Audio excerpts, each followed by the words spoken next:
right, congratulations. You made it to part 3. All right, we talked about circle of fifths. We talked about how key is determined. Now let's talk about notation itself in terms of key signature and then the order of the sharps and flats. Now you can't put them in any kind of sort of order that you like. They have to be in a specific order.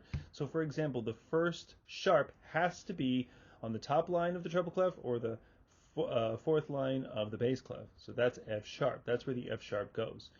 All right, when you move to the next key, it's F sharp plus the new sharp. So that's 2 sharps, and that sharp has to be in the third space of the treble clef or the second space of the bass clef. So it has to be in this order. You can't just kind of put them any F sharp. All right, it has to be that one. Okay. So how did we get from F sharp to C sharp? All right, and how did we figure that out? Without having to sort of figure out the entire scale? Well, it's the circle of fifths. F sharp, and the fifth scale degree of F sharp is C sharp. So there is our fifth interval connection. Okay, so there is how you figure out those sharps and how you figure out the order. All right, so let's keep going. So if we have 2 sharps, if we go to 3 sharps, well then it's those same 2 sharps plus 1 more. Okay, so F sharp and C sharp. All right, what's the next sharp? Well, we take the last sharp, which is C, and we figure out what is the fifth scale degree of C sharp, and that is G sharp. Okay, so F sharp, C sharp, and G sharp is the next key signatures, the next scale that we move to, or the next key that we move to. All right, so here is the order of the sharps. So it's going from 1 sharp all the way to 7 sharps, and they have to be in this order. Okay, F sharp, then F sharp, C sharp, then F sharp, C sharp, G sharp. This is what it looks like in the treble clef as well as the bass clef. So make sure that either memorize this or be able to reference this very quickly. If you're either writing a key signature or if you have to find out what the key is. All right, now with flats, it's very similar. Just remember the circle of fifths. We don't move clockwise, we move counterclockwise, so we move in the other direction. So, but the premise is pretty much the same. So we start with 1 flat, all right, and it has to start in that third line for the treble clef, in that second line for the bass clef. So it has to be in that place. So B flat, if we then add another flat, it's B flat plus another one. It's not just 2 random flats. So B flat plus 1 more. And because we're going counterclockwise with the flats, we're moving in the circle of fourths. So B flat and the fourth scale degree of B flat is E flat. So our new scale degree, our new key signature is B flat plus E flat. All right, so here is the order of flats. Make sure that they are in the correct place. You can't just write them anywhere on the staff.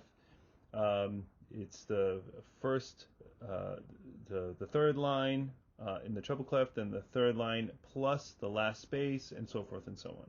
Okay? And here's a tip.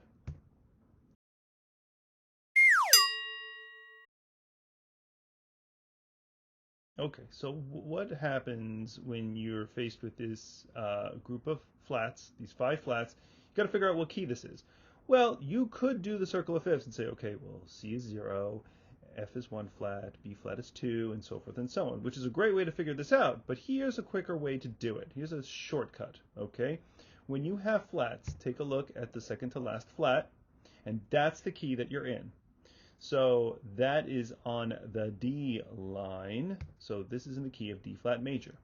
Okay, so that's a shortcut to figure out what scale or what key you're in. Now with the sharps, there is also a shortcut as well. So here we have 5 sharps. Now you could do your circle of fifths. C is 0, G is 1 sharp, D is 2 sharps, and so forth and so on. All right, but for sharps, all you need to do is take a look at the last sharp, and then go up a half a step, and that is the key that you're in. So this is B major.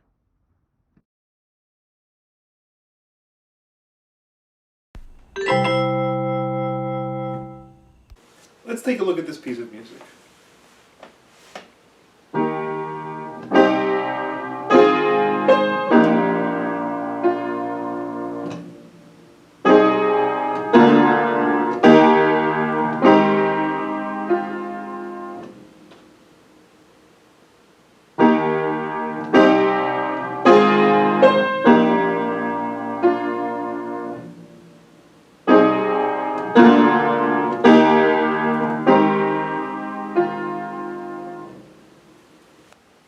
So what key is this piece in? Remember, you could do the circle of fifths, or you could do that trick that I showed you in the helpful hints. Pause the video and see if you can find out the answer. Did you get it? If you said E flat, you got it. Nice job. If you're still pretty confused, go back, watch this video one more time so that you get the order of sharps. Go back and re-watch the video about the circle of fifths. Okay? You'll get it. Good job.